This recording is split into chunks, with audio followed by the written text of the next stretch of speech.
तो एक डाउट है, ठीक है, जो मैक्सिमम बच्चों के दिमाग में रहता है, ठीक है, कि जो ये इक्वेशन फॉर मोशन है, ठीक है, अब ये इक्वेशन फॉर मोशन क्या क्या है भाई?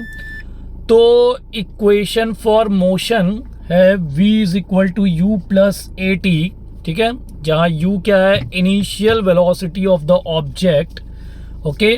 v क्या है भाई, v final velocity of the object, okay, a क्या है भाई, एक्सेलरेशन, ओके, और जो t है वो टाइम टेकन है, ठीक है, इनिशियल से फाइनल तक पहुंचने का, ठीक है ना, इनिशियल वेलोसिटी से फाइनल वेलोसिटी तक पहुंचने का, ठीक है। अब बात ये आती है भाई कि ये पहला इक्वेशन है, दूसरा है s is equal to u t plus half a t square, ठीक है, तो s क्या है भाई, डिस्टेंस है, ठीक है, और जो थर्ड इक्वेशन है v square is equal to u square plus 2as, ठीक है। तो अब सवाल जो है, सवाल ये है कि भैया ये जो तीनों इक्वेशन हैं ये कब लगाने हैं, ठीक है, तो ये कब लगाने हैं या ये कब वैलिड हैं, ठीक है, तो भाई ये कब वैलिड है, ठीक है, तो ये वैलिड है भाई कब है, जब जो एक्सेलरेशन है, ठीक है, वो क्या है,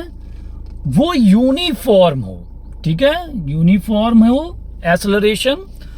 और जो ऑब्जेक्ट है, ठीक है, उसका मोशन स्ट्रेट लाइन में हो, ठीक है ना, यानी कि वो सीधी चल रही है। अगर ये दोनों कंडीशन है तभी आप ये तीनों फॉर्मूला लगा सकते हैं, यानी इक्वेशन फॉर मोशन का फॉर्मूला तभी लगाया जा सकता है, ठीक है, अदरवाइज ये वैलिड नहीं है। अब मान लेते हैं कि अगर भैया जो हमारा मोशन है, ठीक है, वो अगर सर्कुलर है, ठीक है, सर्कुलर मोशन है, तो भैया ये काम नहीं आने वाला है, ये इक्वेशन फॉर मोशन, ठीक है ना, तो ये इक्वेशन फॉर मोशन काम नहीं आएगा उस कंडीशन में, ठीक है, तो ये विशेष ध्यान रखिएगा इस बात का, ये कंफ्यूजन नहीं होना चाहिए, ठीक है। तो ये जो इक्वेशन फॉर मोशन है ये किसके किसके लिए वैलिड है भाई, ये कंडीशन है कि भैया जब हमारा एक्सेलरेशन क्या हो, यूनिफॉर्म हो, ठीक है, और जो हमारी बॉडी या ऑब्जेक्ट है, ठीक है, उसका जो मोशन है वो स्ट्रेट लाइन में हो, ठीक है। अब यही सेम कंडीशन जो है जब फ्री फॉल है तो भी हो जाएगा। फ्री फॉल मतलब क्या हो गया भाई, किसी ऑब्जेक्ट को छोड़ रहे हैं, वो इन्फ्लुएंस ऑफ ग्रेविटी अर्थ की ओर जा रही है, यानी सेंटर ऑफ द अर्थ की ओर, उस समय एक्सेलरेशन कैसे भाई, यूनिफॉर्म है, कांस्टेंट, उस समय जी की जो वैल्यू आती थी वो आती थी 9.8 मीटर पर सेकेंड स्क्वायर, ठीक है। तो भैया 9.8 मीटर पर सेकेंड स्क्वायर का मतलब क्या हो गया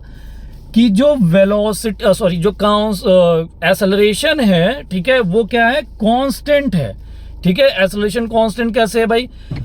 जो जी 9.8 मीटर पर सेकेंड स्क्वायर आ रहा है, इसका मतलब हो गया कि जो एक्सेलरेशन है, ठीक है, वो क्या है 9.8 मीटर पर सेकेंड स्क्वायर, यानी कि जो वेलोसिटी है वो 9.8 मीटर पर सेकेंड अपॉन सेकेंड, यानी हर एक सेकेंड जो वेलोसिटी इंक्रीज हो रही है, ठीक है, वो कितनी हो रही है, 9.8 मीटर पर सेकेंड। यही तो भाई डेफिनेशन है किसका,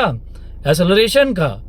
ठीक है। The rate of change in velocity is called acceleration, ठीक है। तो ये बेसिकली याद रखिएगा कि ये तीनों जो इक्वेशन फॉर मोशन है ये कब के लिए वैलिड है। Okay, thank you.